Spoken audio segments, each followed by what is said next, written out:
ये कहानी विलासनगर के जिला अस्पताल की है।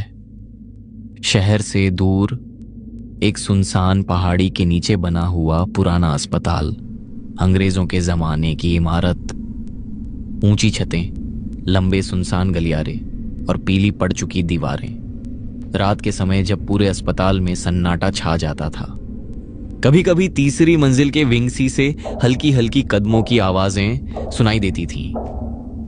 अजीब बात यह थी कि उस विंग में तो कोई जाता ही नहीं था। सब वहां जाने से डरते थे क्योंकि वहां कमरा नंबर 303 था, जो पिछले 15 सालों से बंद पड़ा था। लेकिन कुछ साल पहले ऐसा हुआ जिसने पूरे अस्पताल को हिला दिया। एक दिन डॉक्टर राजीव उस बंद कमरे की जांच करने के लिए कमरे के अंदर गए थे, जबकि कमरे के अंदर जाना सख्त मना था। इसलिए जाते समय उन्होंने किसी भी स्टाफ को नहीं बताया। डॉक्टर राजीव जैसे ही कमरे के अंदर कदम रखते हैं, पीछे का दरवाजा अचानक धड़ाम की आवाज के साथ अपने आप बंद हो जाता है। राजीव तुरंत पलटकर दरवाजे की तरफ देखते हैं। अगले ही पल जैसे ही वह धीरे धीरे सामने की तरफ देखते हैं, उनकी रूह कांप उठती है। कमरे के अंदर कुछ ऐसा था जिसे देखकर उनके चेहरे का रंग उड़ जाता है। राजीव की आवाज गले में ही अटक गई। अगली सुबह जब अस्पताल का स्टाफ रोज की तरह काम पर पहुंचा, तभी एक नर्स तीसरी मंजिल के विंग सी में सफाई देखने गई।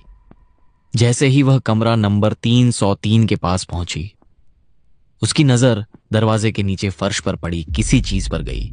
वह झुककर ध्यान से देखने लगी और अगले ही पल उसकी तेज चीख पूरे कॉरिडोर में गूंज उठी।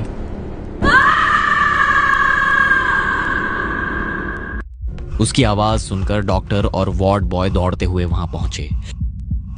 नर्स कांपते हुए दरवाजे की तरफ इशारा कर रही थी, जिसे देख देख कर सबके होश उड़ गए।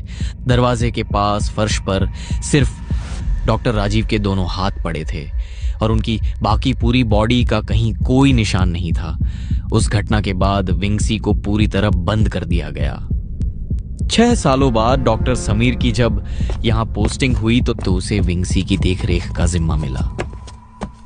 पहले ही दिन जब वह वार्ड का मुआयना कर रहा था, उसकी नजर एक भारी लकड़ी के दरवाजे पर पड़ी। दरवाजा मोटी जंजीरों से जकड़ा हुआ था और उस पर धूल जमी प्लेट पर सिर्फ एक नंबर लिखा था, 303। डॉक्टर समीर ने पास खड़े चौकीदार से पूछा, ये कमरा बंद क्यों है? चौकीदार कुछ पल चुप रहा, फिर धीरे से बोला, साहब, ये कमरा 303 है।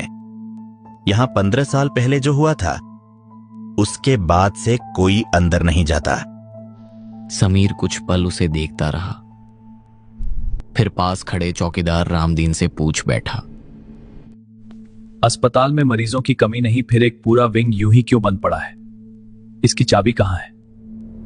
रामदीन का चेहरा अचानक उतर गया। उसने धीरे धीरे हाथ जोड़ लिए और धीमे स्वर में बोला, साहब, इस कमरे की चाबी सिर्फ डीन साहब के पास रहती है। यहाँ दवाइयां नहीं, दुआएं काम आती हैं। और एक बात याद रखिए, सूरज ढलने के बाद इस गलियारे में कदम मत रखिएगा। समीर हल्का सा हंस पड़ा और बोला, रामदीन, यह अस्पताल है, कोई डरावना किला नहीं। समीर को पहले यह सब सिर्फ अफवाह लगा था, लेकिन उसी शाम अस्पताल के पुराने रिकॉर्ड देखते देखते उसे कमरा 303 से जुड़ी एक पुरानी फाइल मिल गई। वह अपनी कुर्सी पर बैठकर फाइल के पन्ने पलटने लगा। कुछ देर बाद वह खुद से बुदबुदाया, देखते हैं इस कमरे का सच क्या है। समीर ने फाइल पढ़ना शुरू किया। 15 साल पहले इसी कमरे में एक ऑपरेशन हुआ था।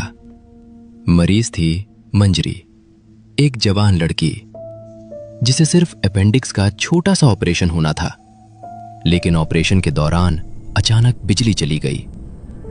अंधेरे और घबराहट में डॉक्टरों से बड़ी गलती हो गई और मंजरी ने ऑपरेशन टेबल पर ही दम तोड़ दिया। फाइल पढ़ते पढ़ते समीर धीरे से बोला, सिर्फ बिजली जाने से कोई मर कैसे सकता है? उसने आगे पढ़ना शुरू किया।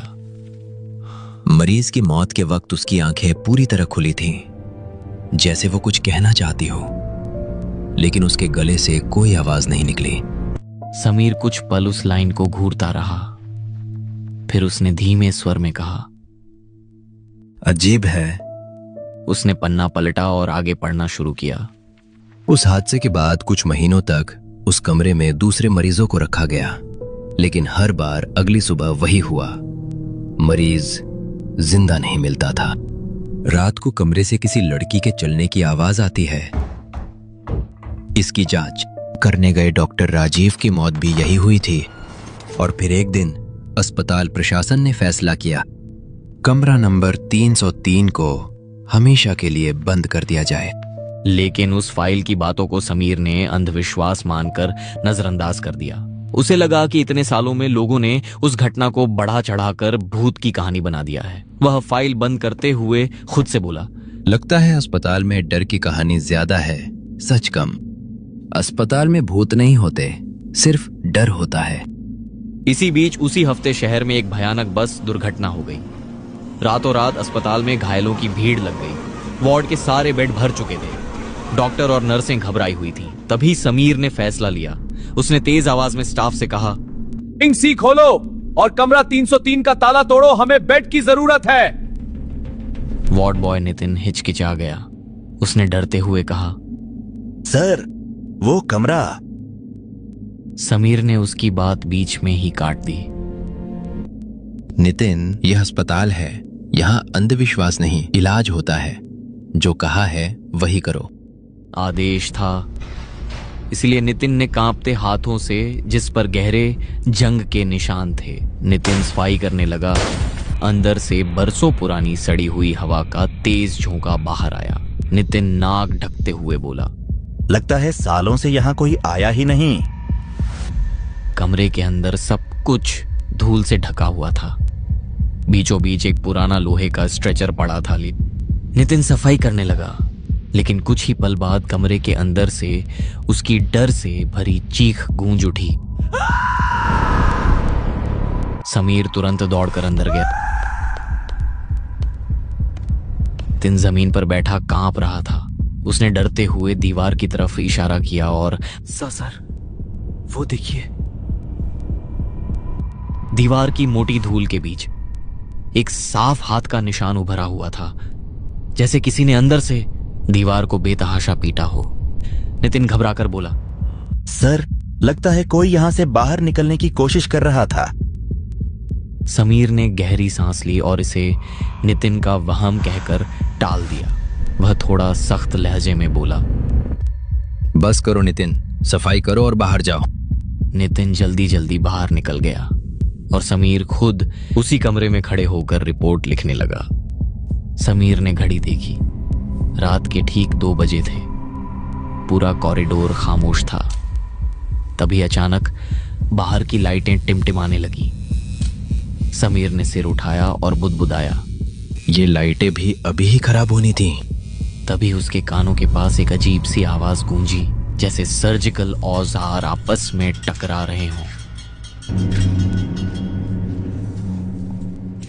समीर का दिल तेज धड़कने लगा। उसने महसूस किया कि कमरे का तापमान अचानक बहुत गिर चुका था। उसकी सांसों से हल्की हल्की भाप निकलने लगी थी। वह धीरे से बोला, कौन है वहां? उसी वक्त उसकी नजर कमरे के कोने में रखे पुराने आईने पर पड़ी। आईने के अंदर उसे एक धुंधली आकृति दिखाई दी।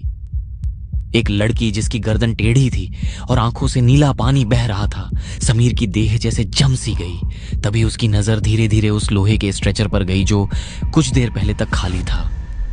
अब उस पर एक सफेद चादर ढकी हुई थी।